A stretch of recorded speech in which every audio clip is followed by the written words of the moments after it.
কে অর্জুন কোনোদিন সিরিয়াসলি নেয়নি। রিয়ার ফোন বেজে উঠত, কিন্তু সে ভয়ে সাইলেন্ট করে দিত যদি অর্জুন সত্যিটা জেনে ফেলে। এদিকে অর্জুন আরও এগিয়ে গেল, নিশাকে নিজের বাড়িতে রাখল আর প্রকাশ্যে তার সঙ্গে ঘনিষ্ঠ আচরণ করতে লাগল। নিশাও রিয়াকে অপমান করে। তুমি কোনোদিনই অর্জুনের ভালোবাসা পাবে না। নিশা প্রকাশ্যে বলল যে সে অর্জুনকে বিয়ে করেনি, কারণ তার তখন টাকা ছিল না। এখন সে স্বামীর থেকে আলাদা হয়ে অর্জুনের কাছে আসতে চায়, যাতে বড় অঙ্কের সেটেলমেন্ট পেয়ে টাকা বানাতে পারে। একদিন রিয়া আর অর্জুন ডিনারে গেল নিশার সঙ্গে। অর্জুন প্রথমবার কোনো নারীর জন্য নিজের হাতে খাবার পরিবেশন করল, সেটাও নিশার জন্য। নিশা দয়ালুতা দেখানোর ভান করে সেই প্লেট রিয়াকে দিয়ে দিল। অথচ রিয়ার সি ফুডে অ্যালার্জি ছিল, কিন্তু সে কোনোদিন অর্জুনকে বলেনি, শুধু তার পছন্দের স্বাদের জন্য মানিয়ে নিত।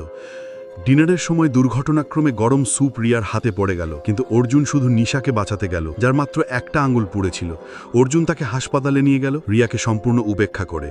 রিয়া যখন হাসপাতাল থেকে ছাড়া পেল, সেদিন ছিল নিশার জন্মদিন। অর্জুন জোর করল রিয়াও পার্টিতে যাক। সেখানে সবাই জিজ্ঞেস করল সে কি করে।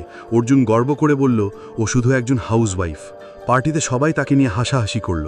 তখনই রিয়া বুঝল এবার বেরিয়ে যাওয়ার সময় এসেছে। বাড়ি ফিরে এসে সে ডিভোর্স পেপারস রেখে দিল অর্জুনের জন্য, সঙ্গে দিল একটা পেন ড্রাইভ যাতে নিশার আসল মুখোশ খোলার মতো রেকর্ডিংস ছিল। সে যখন স্যুটকেস নিয়ে বেরিয়ে যাচ্ছিল, অর্জুন ঢুকল।